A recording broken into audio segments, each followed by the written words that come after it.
ปอบละปอบได้ละชาว เอา บ้าน โอเคไปบัดนี้ปล่อยเลยเปาะน้ำหนาผู้ ไปน้ำนาก่อนพี่ไปทางนี้ไปเลยยามหลังเด้อบัดเด้อมาเด้อเอาคำคุณพี่น้องเอ้ย มองกับบ่มียังบ่มีก็หิวเอามันนี่แล้ว ไปบัดนี้มามือคำมือคูณพี่น้องเอ้ยเบิ่งมันจะแคบแน่เนาะพี่น้องเนาะ โอ้ปีใหม่ได้บุญเขาจะได้ พี่น้องเอ้ยฮักก็ได้2รอบเนาะบัดนี้เข้าสู่รอบที่3พี่น้องเอ้ย ชามมันเกี่ยวอันนี้จบ เอาถามเลย แม่นมามีมาขับมาคูด มาคำมาพูด โดย นี่เฮือนได้ชาตินี่บ่ทันมีภายในมีแต่เฮือนซื่อๆนี่ฉันว่าพระเจ้ามาแต่ คันบ่มีไผเลยสิคอขึ้นอยู่ได้บ่ ได้มาแต่บ้านเมืองมันครับท่องตี แม่น มาขับมาคูนมาหังมามี โดย มีเลขช่างมาอ้วกควายเงินคำถือมาบ่ ถือมาอยู่ เกวเช็ดทิ้งมีบ่ มี เชิดขึ้นมาฉันว่า ใจเดินน้อยที่มาสังเกิดอันนี้มีแต่หายนายแล้ว บอดีใจปลื้มใจเนาะบอละแม่นเราดีใจแบบ เราได้ใจ พร้อม เราได้ใจปะไว้หมดปะไว้ได้สั่นบ่หายว่าบ่ไว้โอ้เราบ่ได้อยากหายเนาะ โดย โดยเอา ก็ปลื้มมกปลื้มใจ แม่นเราปลื้มใจเราหาย โดย เราได้ใจจนหาย ต่อไป โอ้ยพอดบ่ได้เลยเนาะทุกคนเนาะ โอ้ผมให้พะโล้ เด้เอาก็บ่เป็นหยังเนาะคือว่าความดีใจมันแบบว่าควบปลื้มใจเนาะ แม่น มันต้องให้ บ่ได้เลย คือว่าพรบ่ได้บ่เป็นหยังเนาะก็เพิ่นดีใจแฮงเนาะ บ่ลาบัดนี้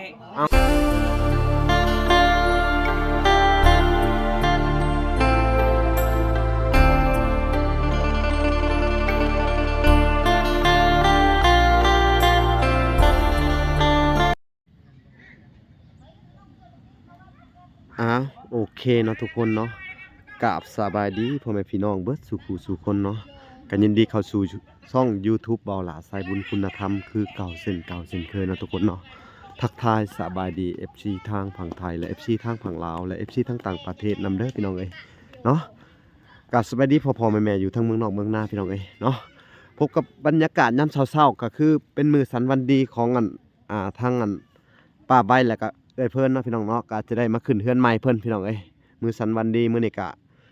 น่าจะเป็น1ค่ำพี่น้องเอ้ยเดือน5เนาะเดือนเมษาพี่น้องเอ้ยวันที่13ปี2025พี่น้องเอ้ยเนาะก็เป็นมื้อเลิกงามยามดีเนาะก็ถือว่ามื้อนี้ผู้คนก็มามากหน้าหลายตาพี่น้องเอ้ยเนาะก็มาเกี่ยม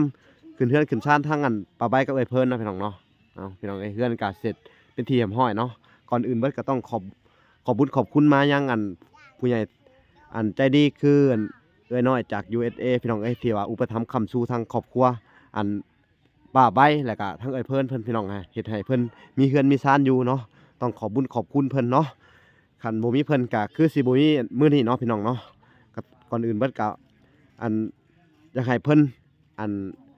สุขภาพแข็งแรงความเจ็บจะได้ความไข้อย่ามีเนาะเนื่องในวันเทศกาลปีใหม่ของลาวเนาะหรือว่าปีใหม่หลายๆประเทศเนาะว่าจะเป็นทั้งไทยและลาวหรือว่าหลายๆประเทศเนาะที่ว่าจัดขึ้นในปีในมื้อเดียวกันเนาะพี่น้องเนาะก็คือว่ามื้อค่ำมื้อคูณเนาะก็ขอให้ผู้ใหญ่คือน้อยเนาะเป็นห่มโพห่มไส้ให้คนทุกข์คนยากหลายๆคนพี่น้องเอ้ยอันนี้ก็คือว่าพ้นทุกข์ไปอีกขั้นตอนนึงเนาะพี่น้องถือว่าแต่ก่อนเพิ่นก็บ่มีเฮือนมีศาลอยู่เนาะ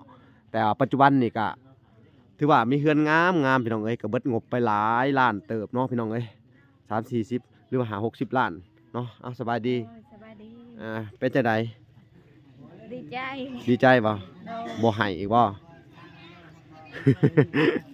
ให้จนดีใจพุ่นแหล้วเนาะ โดย คักบ่ โดย พี่น้องเอ้ยดีใจนำเด้อเอาคำคูณเฮือนใหม่เนาะเอาพี่น้องเอ้ยก็แล้วเบิดนี่ก็มูลค่าหลายเด้เนาะพอสมควรเนาะเอาพี่น้องเอ้ย ก็สิให้เพิ่นเตรียมข้าวเตรียมของเนาะเอาโอเคเดี๋ยวเขาจะเบิ่งบรรยากาศในงานก่อนพี่น้องเนาะนี่ผู้คนก็จะมาขึ้นเฮือนขึ้นศาลเนาะมาค้ำคูณเฮือนใหม่พี่น้องเอ้ยนี่ คือเธอโปกโปกกระโปกน่ะที่ ผักอะไร เขาอยากให้มันนี่อันนั้นใช่มาก อันนี้ก็จะเป็นด้านข้างๆแล้วก็ด้านหลังพี่น้องเอ้ยนี่เพราะว่าเฮือนหลังนี่มันใช้ไม้หลายเพราะว่าใช้อันพาเซล่านี่มันใช้ไม้ทีๆพี่น้องเอ้ยนี่ใช้เส้นทีๆเนาะมันก็จะเปลืองไม้เป็นพิเศษเนาะเปลืองหลายอย่างนะฮะจะไปถ่ายข้างบนให้เบิ่งเนาะทุกคนเนาะว่าเป็นอย่างไรเนาะเพื่อนซ่านหลังนี่กับมูลค่าบ่ธรรมดาพี่น้องเอ้ยเนาะต้องขอบคุณทางเอ้ยน้อยเนาะผู้ที่เพิ่นอุปถัมภ์ค้ำชูในครอบครัวเฮือนนี่เนาะพี่น้องเนาะนี่ผู้คนที่ก็จะเตรียมขึ้นมางานพี่น้องเอ้ย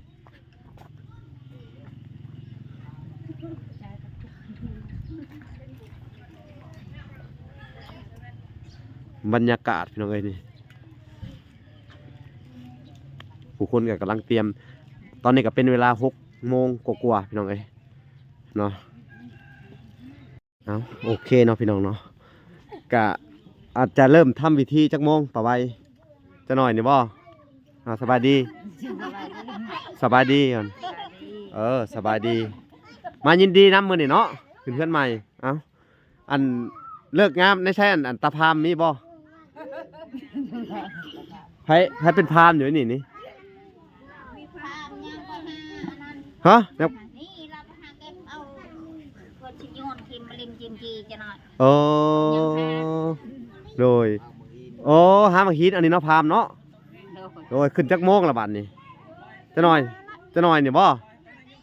จะเพิ่นไหลให้จักโมง จะหน่อยเพิ่นว่าเนาะพี่น้องเอ้ยกำลังเตรียมทำพิธีเนาะเอ้ารอลุ้นกันไปพี่น้องเอ้ยบัดนี้บรรยากาศอัน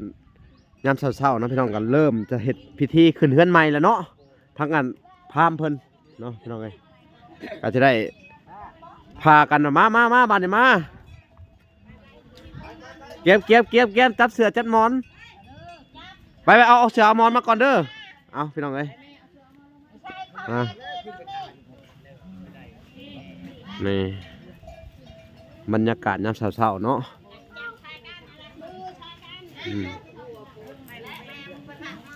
จับเสือจับสัตว์จับหมอนเด้อเอาคำคูณพี่น้องเอ้ยนี่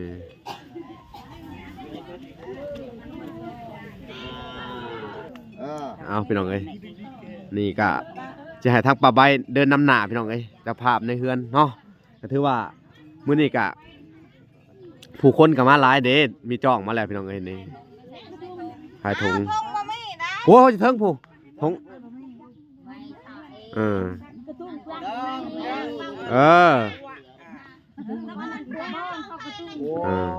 บ่มีธงก็ได้นะหิวนี่ก็ได้โอ้จับนี่ปอบล่ะปอบได้ล่ะชาวโอเคไปบัดนี้ไปเลยเปาะน้ำหน้าผู้ไปน้ำหน้าก่อนพี่ไปทางนี้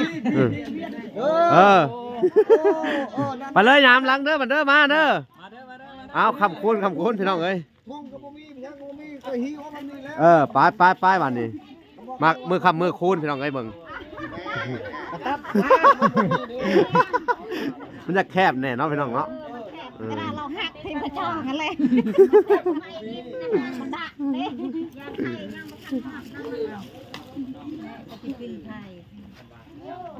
โจมันดักนี่อีกโก้มาทันแล้ว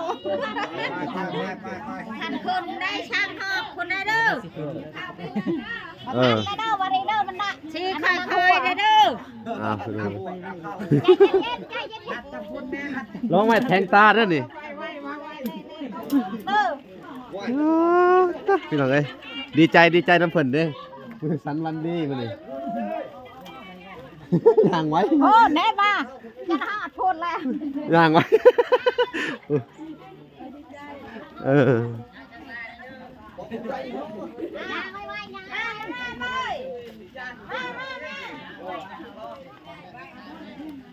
จะเก็บน้อยอะไรก็ทำเค้กกันนะไก่โอ้ยดอกกระเองคือไม่ละมุนอย่าเผือกบนโอ้ปีใหม่ได้บุญเขาจะได้ พี่น้องเอ้ยฮักก็ได้2รอบเนาะรอบที่2อ้าวบัดนี้มา ก็ได้หอบเดียว รอบเดียวนะแล้วก็เริ่มรอบที่2นี่เนาะ เริ่มหอบที่สองเลย ย่างไปย่างไปพี่น้องเอ้ยบ่าวเอาเบยกับมาพี่น้องเอ้ย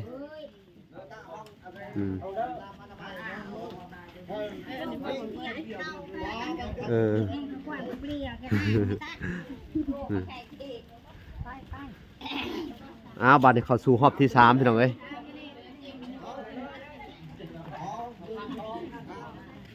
มันเกี่ยวอันนี้จบ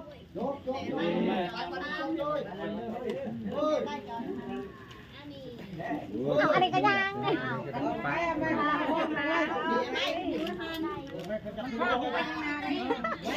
าพี่กันช่วยเจ้าเอาพี่กันเฮ้ย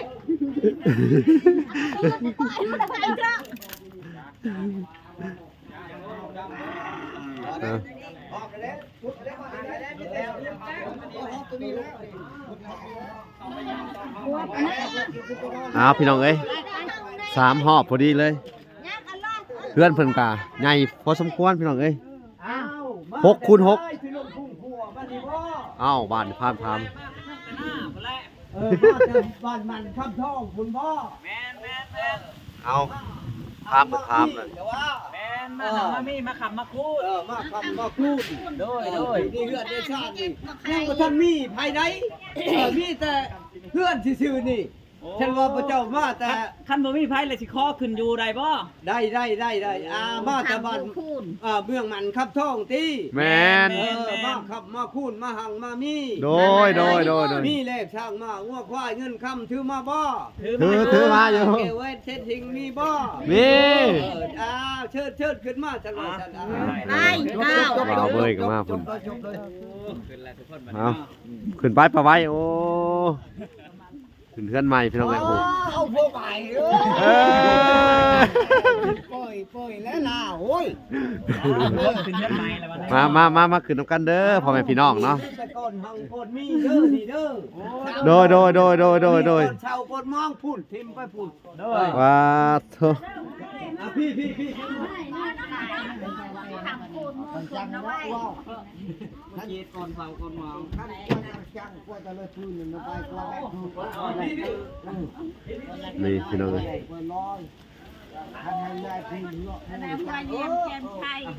ผักอะไรพี่น้องเลยถือว่าภารกิจอันของปลาใบพี่น้องเลยกะซอยเรือเพิ่นได้เฮือนได้ซ่านพิธีห้อยเนาะขอบมกขอบใจทางไอ้น้อยจาก USA เนาะพี่น้องเอ้ยปีใหม่นี่ก็ขอให้เพิ่นจงมีแต่ความสุขความเจริญเด้อทางไอ้น้อยเพิ่นสุขภาพแข็งแรงความเจ็บอย่าได้ความไข้อย่ามีเด้อไอ้น้อยเอ้ยให้มีแต่สิ่งใหม่ๆเข้ามาสิ่งใดที่มันบ่ดีบ่งามให้ออกจากครอบครัวซุมเจ้าไปมีแต่เอาแต่สิ่งใหม่ๆดีๆงามๆเข้ามาเงินทองหลั่งไหลเข้ามาเนาะเอาสาธุเด้อเอาพี่น้องเอ้ยเฮาก็สิเข้าไปเบิ่งในเฮือนพี่น้องเอ้ยโอ้มีขาเข่าพาปลา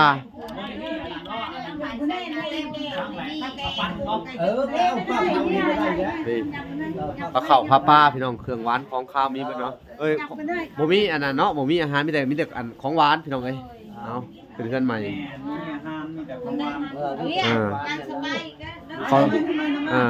ใช้ได้บ้านข้าวต้มขนมมีครบเบิดนี่พี่น้องได้บ้านนี่พี่น้องเอ้ยปลาเครื่องเฮือนของซานเพิ่นก็มีหลายแล้วพี่น้องเนาะมีตู้อีกเนาะมีตู้โซ่อีกอันนึงพี่น้องเอ้ยคักเนาะในบ้านแล้วก็นี่เนาะเป็นข้าวปุ้นน้ำหวานป๊อดพี่น้องเอ้ยเพิ่นเฮ็ดข้าวปุ้นก็เป็นเข่งเลยฉันสิกินเนาะ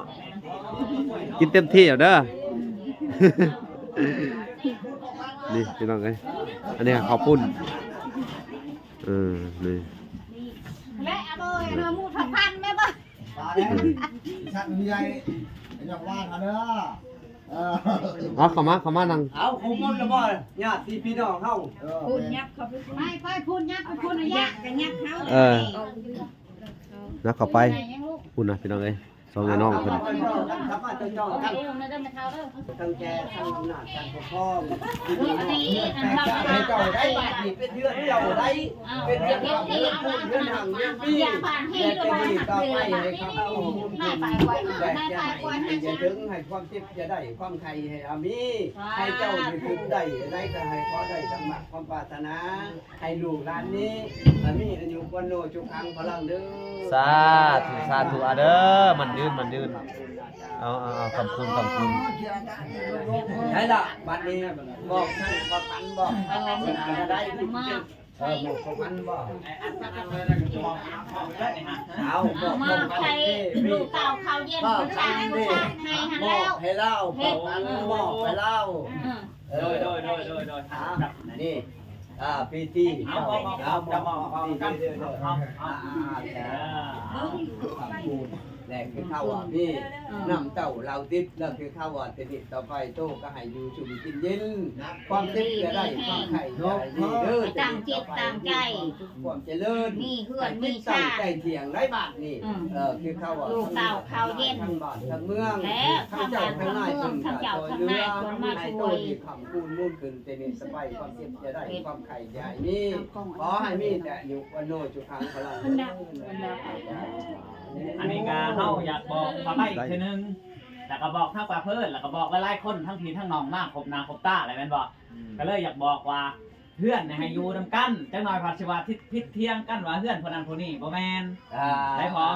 ให้อยู่นำกันให้คือปลาใบแล้วก็บ่มีลูกมีเต่าก็คือให้เอ้ยเพิ่นนี่แหละเป็นคนเบิ่ง เป็นผู้เลี้ยงผู้เกื้อ แม่นให้อยู่นำกัน ผู้แย่งให้ เล่า เล่า จังหน่อยผัดว่าเพื่อนคนนั้นเพื่อนคนนี้อยากให้เข้าใจนำกันหมดหมู่บ่ให้เว้าคือบริสุทธิ์ คือเรียนนำกันหมด บอกว่าเป็นหน้ามันนั่นน่ะ บ่ได้แล้วจะก็ แม่น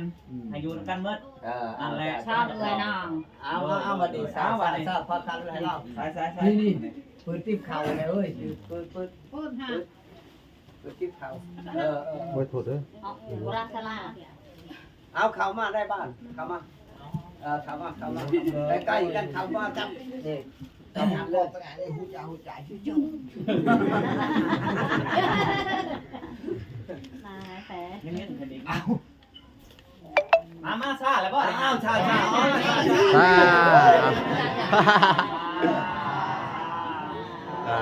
้า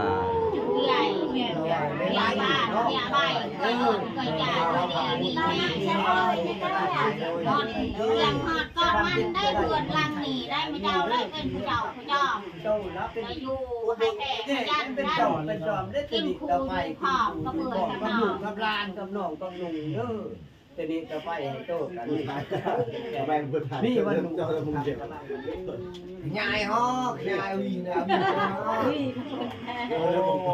แม่ขยายกองดับเลย บ่รับก็ใช่ครับ มันอะไรครับพ่อมันถือไว้อยู่แล้ว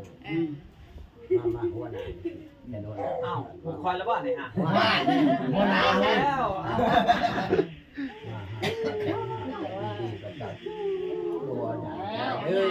ให้ได้บนคนแหลกจะเข้าว่าได้ที่คนนอกตัวเมืองได้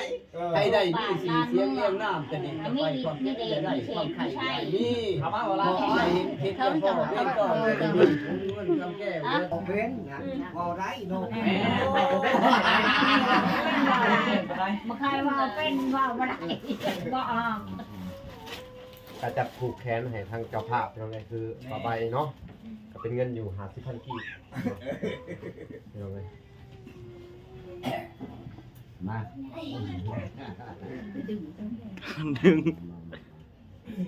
เอาถ่ายโปรแกรมนี่พุกกันไหนมันผมมันลาย ใช้ใจแล้วนะ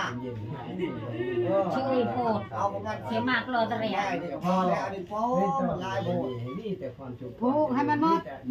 หมดแล้วใช้แล้วใหญ่โลดโอ้หมดแล้วโลดนี่นั่นแหละ ผูกผ้าบ้านมาดันตายแล้วผูกเขาอะไรไปได้ซัก ยังแหละเขาเจ้าว่าพามเนาะ ผูกผ้า โต๊ะไปเสียงของเกณฑ์ให้ดีแน่เด้อ ดีมีแห้ง ให้ลานเด้อมาแสดงกันก่อยเฮ็ด เป็นพวกราคาให้อยู่ทลานเป็นพวกไม้น้ำตาลเดี๋ยวเราอีกนะอ้อมเคยเจ้า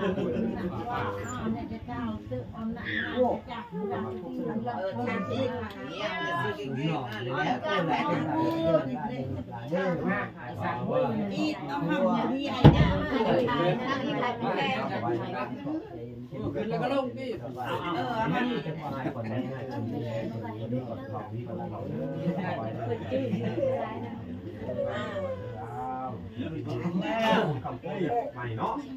ดีแม่ ไม่ในเจ๊และอาเท้ามีใหม่ทุกแห่ง เอานะแม่เอาใช้ใหญ่กันเลยแค่ละไปเลยก่อน แม่เราไปยึดเอ๊ะไปยึดเอ๊ะไปยึดอินได้ ไปยึงรับเราควร แม่ละยึดไปได้ละเบิ้ล เพิ่นอีกหน่อย แรกเอาหน้าแรก มากได้ใช่จ้า เป็นหลักคุณหลวงเขา เดินทางน้ำนะเดินทางได้ ชื่อปูนนี่ก็ความคิดจะได้ความ กระตามกระตามดีเกี่ยว นั่งกันไปใช่ไหมแล้วนั่งกันเจ้าเจ้าเจ้าน้าเจ้าnhà là cháu chủ cháu có đang phô chưa nhà là hai nhất là chưa chưa về số hàng โอ้ยก็กำลังคือกัน này là này cái tay nó cho dừng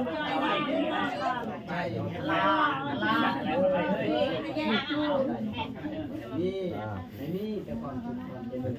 bị thằng về nhị ôi nhị ตั้งไปปักเยิ่ม โน่ดูการมันคิด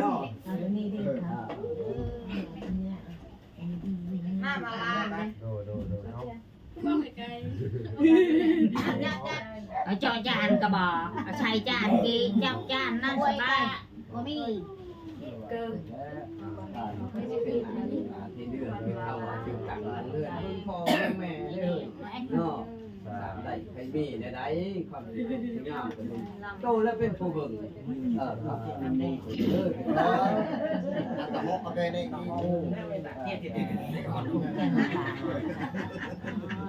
anh nhắm cho nó đen đen tao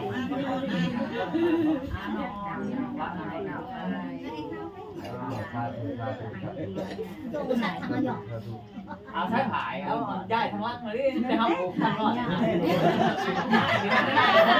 จะทำผูกกั้นเพิ่น ไปมาใหญ่ยืนมึงไว้ บ่ย่ายก็ได้นำบ่อยากให้ผูกนำ แม่นบ่ไอ้กินเนาะ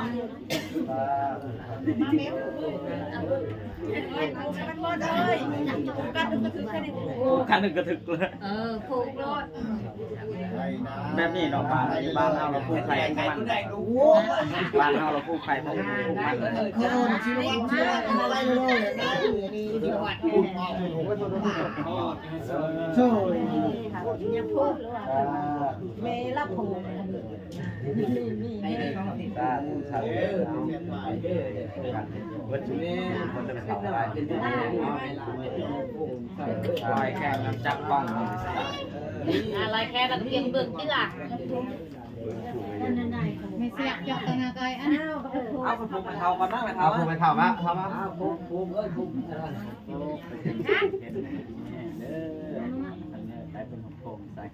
đi mì hàng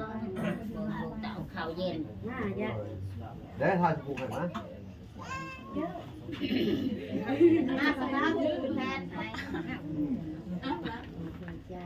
แนมมาแน่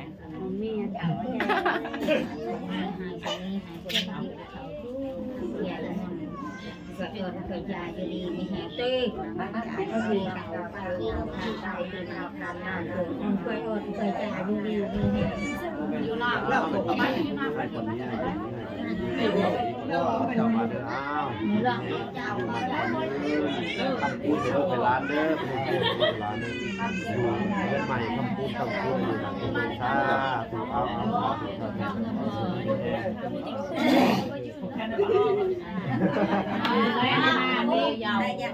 ใส่มันดีคนเนาะ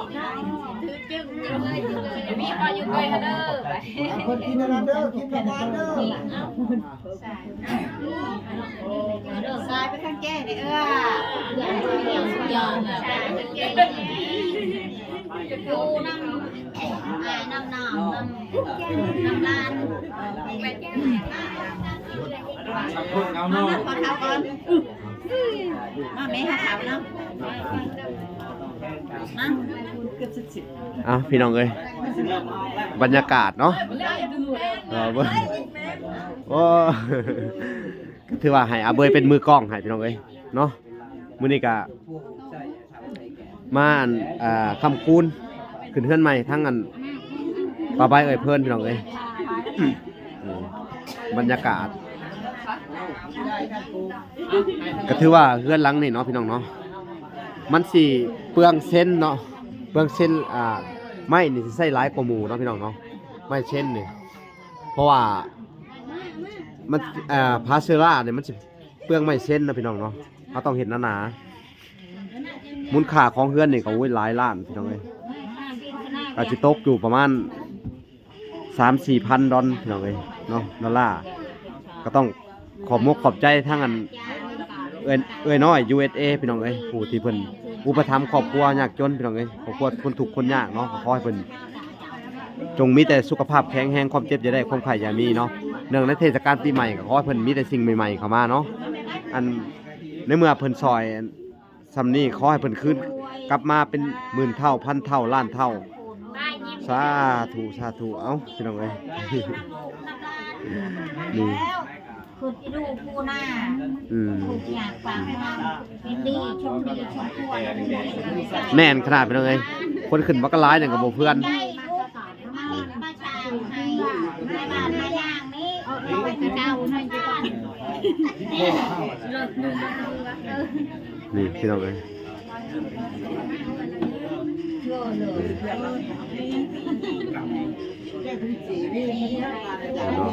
เนี่ยมันต้องวางอยู่บ้าน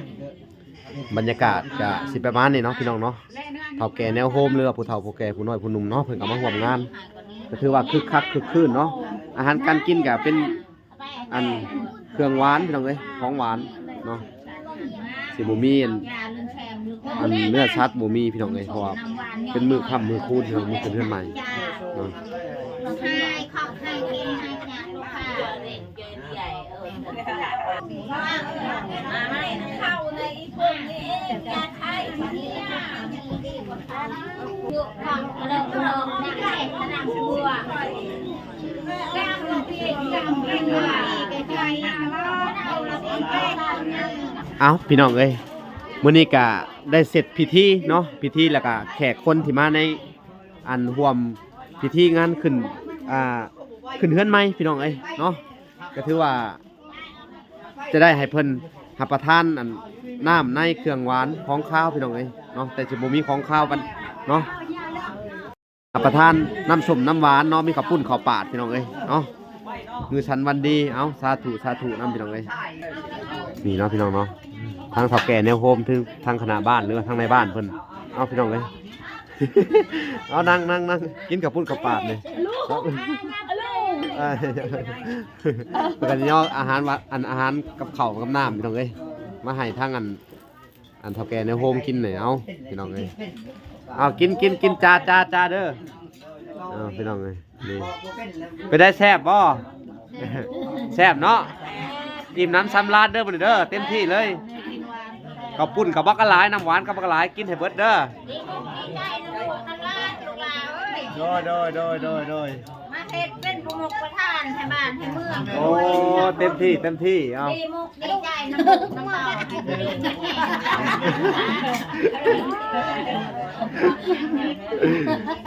ไปตักเอาไม้มันหลายอยู่ไปตักเอาไม้มืดฮะ ให้อบอุ่นให้อยู่ดีมีใจบ่ โดยเอา พี่น้องเนาะหลังจากที่ว่าพากันขึ้นเฮือนขึ้นซ่านอันแล้วเนาะก็พากันกินอันอาหารพี่น้องเอ้ยกินน้ำส้มน้ำหวานพี่น้องเอ้ยข้าวปุ้นข้าวปาดเนาะก็อิ่มน้ำสำราญพี่น้องเอ้ยนี่หลายๆคนก็มา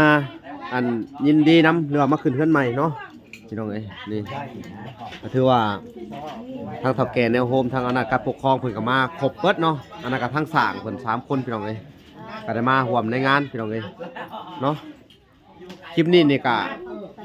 บ่มีหยังหลายพี่น้องเอ้ยต่อไปเฮาก็สิได้อันให้เพิ่นอันขอบใจน้อยเนาะทางอันป้าใบกับไอ้เพิ่นพี่น้องเอ้ยบ่ฮู้ว่าเพิ่นไปอยู่ไสพี่น้องเอ้ย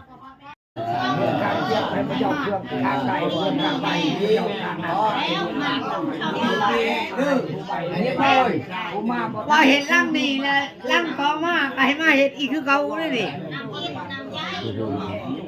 ให้เป็นของพ่อของใช่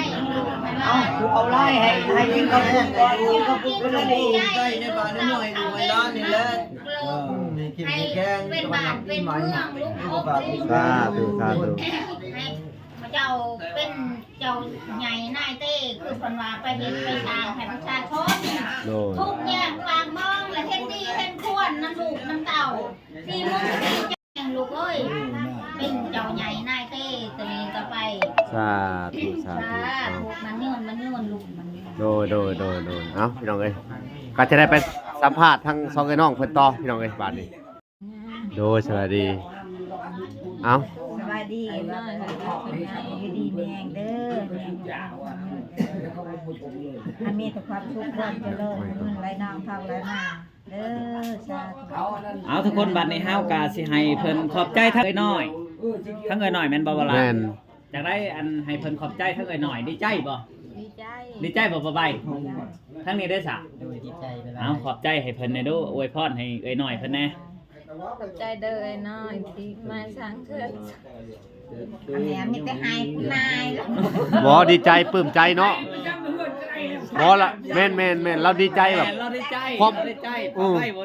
ใบได้สั่นบ่หายว่าบ่ใบ เฮาบ่ได้อยากให้ โอ้เราบ่ได้อยากให้เนาะ โดย โดยเอา ก็ปลื้มอกปลื้มใจ แม่เราปลื้มใจเราให้ โดย ดีใจจนให้ ต่อไป ไปเป็น โอ้ยพรบ่ได้เลยเนาะทุกคนเนาะ โคมให้พะโลง เด้เอาก็บ่เป็นหยังเนาะคือว่าความดีใจมันแบบว่าควบปลื้มใจเนาะ แม่ มันต้องให้ บ่ได้เลย คือว่าพรบ่ได้บ่เป็นหยังเนาะก็เพิ่นดีใจแฮงเนาะ อ้าวบ่ลาบัดนี้ เอ้า เฮาก็อวยพรทั้งเอื้อยเพิ่นเนาะ เอาบ่เป็นหยังเด้อดีใจเจ้าได้เฮือนได้ชาติแล้วเพิ่นช่วยเจ้าเต็มที่เด้ออันเพิ่นก็คือว่า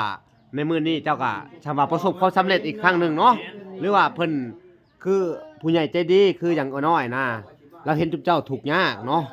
แล้วก็อุปถัมภ์จุ๊บเจ้าทั้งครอบครัวบ่ว่าจะเป็นในงานเฮ็ดเฮือนเฮ็ดชาติเนี่ยจนประสบความสำเร็จเนาะก็ถือว่าอันมื้อนี้ทุกเฮาก็มาแสดงความมันดีใจกับเจ้าขึ้นเฮือนใหม่เนาะอ๋อดีใจแฮงบ่จนไห้นี่ บ่เคยได้หยังมาก่อนเนาะ โดย บ่คิดบ่พันว่าสิได้ว่าสิเนาะ โดย เอาบ่เป็นหยังดอกอ่ะสู้บ่เป็นหยังเดี๋ยวเฮาดีใจแฮงเนาะบ่เป็นหยัง ไปได้สันดีใจแต่บ่ให้ ได้แต่ว่าบ่หาย เนาะอ๋อ ขอให้ไอ้น้อยอยู่ดีมีแรงขอให้สุขภาพแข็งแรงให้อยู่มันคนนึงปีเก่าผ่านไปปีใหม่ผ่านมาก็ขอให้พวกนายมีแต่โชคมีแต่ลาภให้เฮงๆรวย สาธุเอาปลื้มใจแฮงพี่น้องเอ้ยก็ความดีอกดีใจเนาะบ่คิดบ่พันว่าเฮาสิได้เนาะบ่ย่าเนาะ โดย เป็นเฮาก็ให้กันแหล้วเนาะ ให้นั่นแหละ แบบ ปั้นนี่แหละ เงินตั้งว่าอันเป็นหลาย10ล้านหรือว่าตั้ง 3-4 พันดอลลาร์เนาะเอามาเฮ็ดเฮือนเฮ็ดชาติให้เนาะ โดย มันก็โอ้ยเนาะแม่นความแหละ ในเฮากะสิอวยพรให้เอ้ยน้อยเพิ่นเนาะบ่ล่ะ เนาะ เนาะ โดย จังได้ก็ขอให้เอ้ยน้อยอันมีสุขภาพเข้มแข็งเนาะ สาธุเอาแม่นความ หน้าที่การงานก็ขอให้เพิ่นประสบผลสำเร็จเนาะ แม่ ให้ น เป็นงานก็เนาะ โดยให้เพิ่นทานซำนี้ โดย ให้เพิ่นได้ตอบแทนขึ้นมา ขอให้ยิ่งใหญ่กว่านี้ ยิ่งใหญ่กว่านี้10เท่าพันเท่าแสนเท่าล้านเท่าหมื่นเท่าไปเลย โดย ล้านเท่าไปเลยเนาะเอาให้เงินดุลลงเวลาก็ให้หลังไหลเข้าเพิ่นได้หลายๆให้ถูกหวยรวยเบอร์เนาะ โดยแม่ รางวัลที่1ถูกหวยอัน อันรัฐบาลอันสหรัฐอเมริกาเลยเราสิได้รวยเนาะให้กันน้อยรวยคือกันให้หั่งให้มีสาธุเด้อเนาะเอ้ยปีใหม่ปีเมืองก็ขอให้เจ้าจงมีแต่สุขภาพแข็งแรงความเจ็บอย่าได้ความไข้อย่ามีเด้อเอาสาธุอายุมั่นขวัญยืนสาธุเอาผู้ใหญ่ใจดีเอาเนาะทางเฮากะบ่มีหยังสิตอบบุญแทนคุณเนาะก็มีแต่คำอวยชัยให้พรให้เพิ่นเด้อน้อยเอ้ยเนาะอันนี้ก็ฮะมาสัญญาบ่ได้มาบ่บัดนี้มาก็สิมา คือเก่าเนาะบ่ล่ะเนาะมาก็สิได้มาคือเก่าเพราะว่าเฮามันหลายเคสเฮาหั่นนะลงไปลงมานี่แหละเพราะว่าถ้าเมื่อชุเฮาไปขึ้นพูดแล้วลงมาพี่เฮาก็มาแวะชุเจ้าคือเก่าอีกเพราะว่าภารกิจชุเฮาช่วยเหลือสังคมเฮาก็ต้องไปบ่อนที่เพิ่นทุกข์ยากคือว่าแหละคือเจ้านี่ก็ประสบความสำเร็จแล้วในขั้นนึงเนาะก็ถือว่ามีเฮือนมีซ่านมีหยังเป็นที่ห้อยแล้วก็โอ้ยดีมกดีใจนำเด้อก็ทุกสิ่งทุกอย่างก็คือน้องบอกอะไรเด้อมีแต่เบิ่งปลาใบเพิ่นเพราะว่าเพิ่นเฒ่าแล้วเพิ่นบ่มีผู้เบิ่งแม่นบอกแม่นบ่มีผู้เบิ่งเพิ่นได้เพิ่นก็เป็นคนลงลืมแม่นเอาทางไหนกันบ่เทียมทำกันได้ทุกคนเลยเอาพี่น้องเลยทุกคนดีใจแห้งเป็นความเล่าแหละพี่น้องเอ้ยเอาจังได้กระยาแหละมื้อนี้แม่นคลิปนี้ก็สิบ่มีหยังหลายพี่น้องเอ้ยถ่ายคลิปทั้งบ่ล่ะเบาสัญญาก็สิได้ทำภารกิจต่อไปพี่น้องเอ้ยก็คือขึ้นไปเฮ็ดโครงหลังคาให้ทางอาเบยเด้อโอ้นั่นบ่บ่แม่นขึ้นพุ่นเลยบ่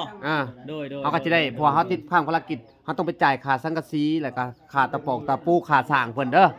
เฮาก็ต้องบ่ได้อยู่น้ำร้นนานแหละเอ้ายังอีกบ่ดนเฮาก็สิได้กลับมาคือเก่าหั่นแหละแม่นโอเคเนาะนี่ก็บ่มีหยังหลายโดยสบายดีสบายดีลาก่อนพี่น้องเอ้ยพอกันใหม่คลิปหน้าอยู่เฮือนนั่นอาเบยโอเคบ๊ายบาย